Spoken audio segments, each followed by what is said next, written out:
All right, we're about 24 hours before the end of the auction, and it's finally cleared up enough for me to bring this car outside.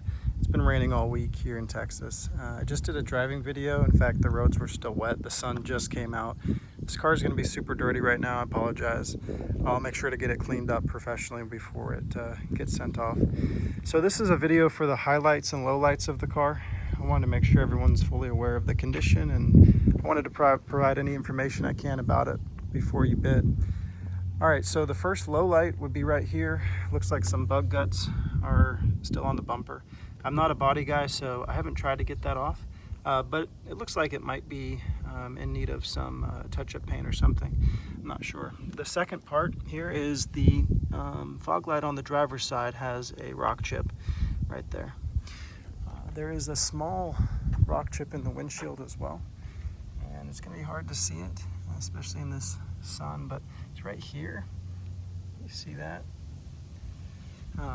Some of the highlights of this car is that it was always garage kept, so the trim is in immaculate condition.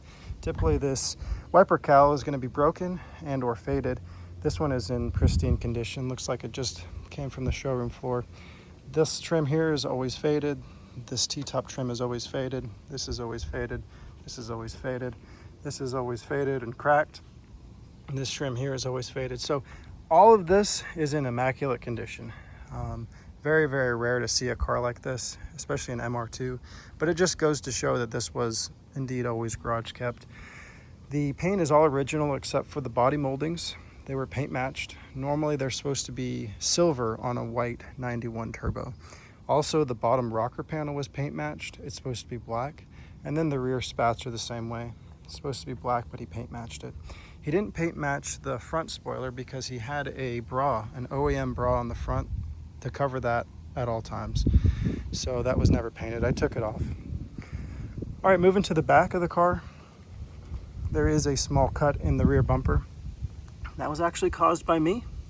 I unloaded this car right over here, and there is a zero turn that happened to be right in my way. It was parked way over here, but I backed the car up further than I thought I would have. Totally forgot that was there, and the frame actually made that damage. The wheels are actually in really good condition. I'd say probably a 7 out of 10. They were put on in the 90s, so for them being this old, that's pretty remarkable. But there is some damage, especially to this one. I'm not really sure what this is. It's definitely maybe like sap or something where it won't come off with just rubbing my finger. I'm not going to try with my fingernail. And so that one's probably the worst of them. This one also has some damage caused by me. I over tightened the ratchet strap on the way home. I didn't want this car going anywhere from Louisiana, and I tightened it down too much, so that was on me. I did get a quote for the refinishing of the wheels. It's $100 to $120 each wheel, but overall they're pretty good. I am willing to make a deal with people where if they wanted the OEM wheels, I have a pristine set of 91 OEM wheels. I just don't have the tires on the front, and that is because they're difficult to find in a good brand. I do have the rear tires, rear wheels with tires on them, but I can put front tires on the on the OEM wheels, but it would just be not the best brand. So if you wanted to do that, I can do that. Also, I have another set of seats, and I'll send pictures and post pictures on them.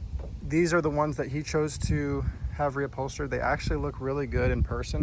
In the video and in pictures, it picks up all these little wrinkles and waves, but there's nothing wrong with the seats. It's just that the materials, it's a little bit excessive material, and that was, I was told, because when the leather shrinks in the sun or in the heat, they wanted to have a little extra material so it doesn't crack. But it's really soft, like new. It smells brand new inside, and that's probably my favorite thing about this car is just the condition of the interior, because typically the dash is going to have some cracks or lifting around the vents, and there is absolutely nothing wrong with this dash at all.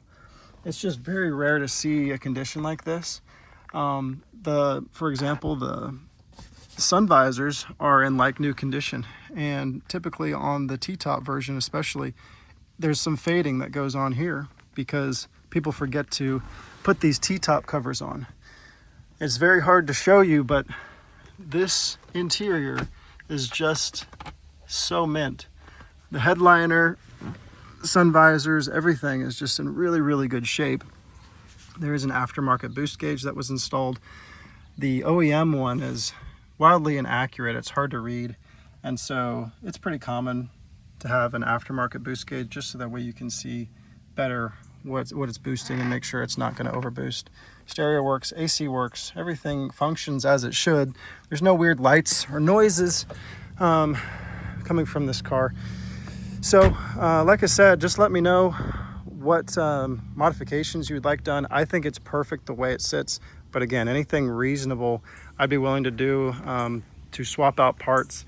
I've got a plethora of parts. As you can see, I on down the hill have more MR2s and I restore them and I part them out.